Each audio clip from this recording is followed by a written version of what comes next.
Hey guys, it's Ryan G. Wright with DoHardMoney.com coming to you with a Just Ask Ryan question of the day. And today's question is, what are the best places to invest in real estate? We're going to tackle this. We're going to do a deep dive. I'm getting over to the whiteboard so we can walk through a few things.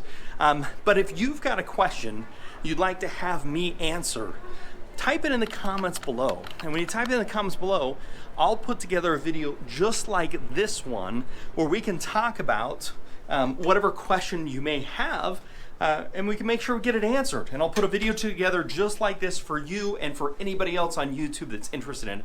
So type in the comments below what you'd like to have me make a video on. So where is the best place to invest in real estate? So a lot of people get caught up on what state they should be investing in, those types of things, and they're thinking, oh, there's no opportunity in my state, so I should go to another state. There's opportunity everywhere. Let's just get that out on the table. There's opportunity everywhere. What I want you to think about is, where is the most opportunity within your area? And then if you can't find enough opportunity there, you expand that, and then if you can't, you start looking at a state. But I like to start close by to begin with. That's my recommendation. So here's basically my concept is, you want to fish where you know there's fish. It doesn't matter how much time and how much effort and how much equipment, and you can get the best hooks and the best lures, and you can get the best training, and you can get the best coaching, and you can have a professional guide with you, and you can put on all your waders and go out on the water or buy a boat and have everything you could need or want or wish for on this boat. But the fact of the matter is, if there are no fish in the lake or river or reservoir that you're fishing in, you're not going to catch anything. And I find that a lot of new investors start fishing where there's very, very, very few fish, and they don't have success and they get frustrated with that. So how do we know where the fish are? So here's basically what I like to do, okay? If you take your area, so let's take your house. Let's say you live here. This is your house that you live in. And let's say your work, your office building or whatever, we'll put some towers. That kind of looks like a birthday cake, but whatever. Let's say your work is here. I don't know how many miles your house or your work is and that type of stuff, but here's what I want you to do. I want you to say, I'm willing to drive X far. So for me, I'm willing to go about an hour. I'd like to keep it within about 30 minutes, but I'm willing to drive about an hour for a property. So I do some properties up north, I do some properties out south. From where I live, I'm willing to drive about an hour. And I'm willing to drive about an hour from here, from my office, or about an hour. So if I look and say, okay, well, an hour is about this far, you know, and I know that an hour is like a 30 miles, and that's gonna be different based upon your drive times or anything else like that. But say maybe that's a 30 mile or this is a 45 mile from my house. And I'm basically saying this then becomes my geography of where I want to be starting to invest, okay? So I'm basically saying based upon drive time, I come up with how many miles from my house or my office I'm willing to go, which puts me about an hour to get there and an hour to get back. Now, preferably is 30 minutes.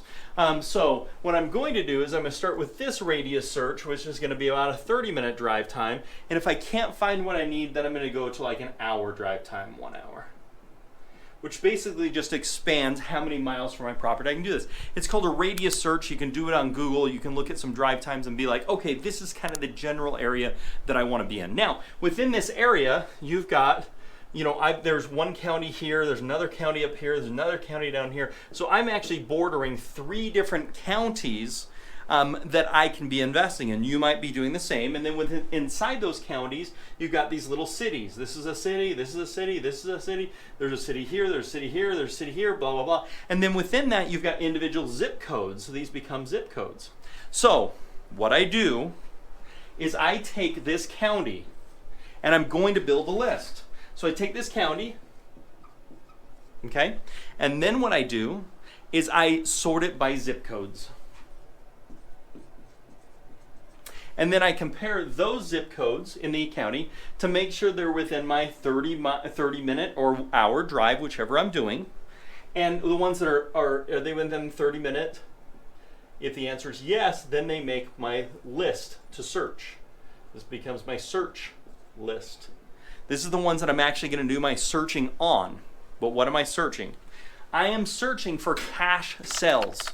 So I want to know what cash sales have happened in all of the zip codes that are within my 30-minute or 1 hour radius.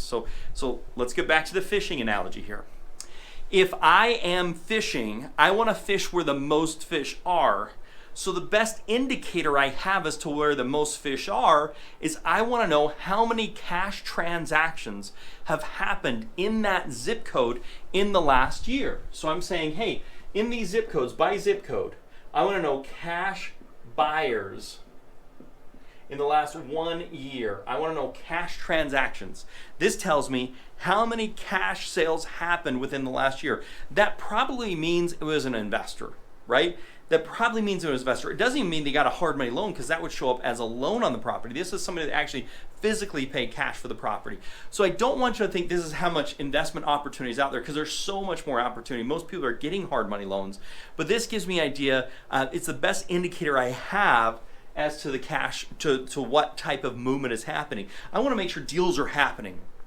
And that how I'm measuring that is how many cash buyers there are. That doesn't tell me how much investment opportunity, but it tells me there's lots of cash buyers. That's a place I want to be, because that means people are pulling fish out all the time. Oh, he's got a fish, he's got a fish. That type of thing is what I'm looking at, okay? So then I look for cash buyers in the last year. And I do that by zip code. And when I get done, I've got all these zip codes, right? Zip code, zip code, zip code. And there may be 17 transactions here, 5 here, 3 here, 25 here, 50 here. Okay, and then I do a simple sort in Google Sheets. I do a sort, I can't remember, with the Excel one. And then I do a sort, and I basically put the highest up top. 50 transactions was in zip code. This zip code had 40 transactions, right? And I go down here, right? Also, when I'm doing this sort, I forgot one thing. I want to make sure my price range isn't too high. So I typically say I don't want anything over $600,000, and I don't want anything under $50,000. I typically put a filter. I usually do $75,000. So from $75,000 to $600,000. It's because I want to make sure I'm not dealing with any properties that are more than that. And then I do my sort feature, and then based on my sort feature, I take those top few zip codes. I make sure those zip codes are within my area, because I already did that. And those are the zip codes that I'm going to go invest in.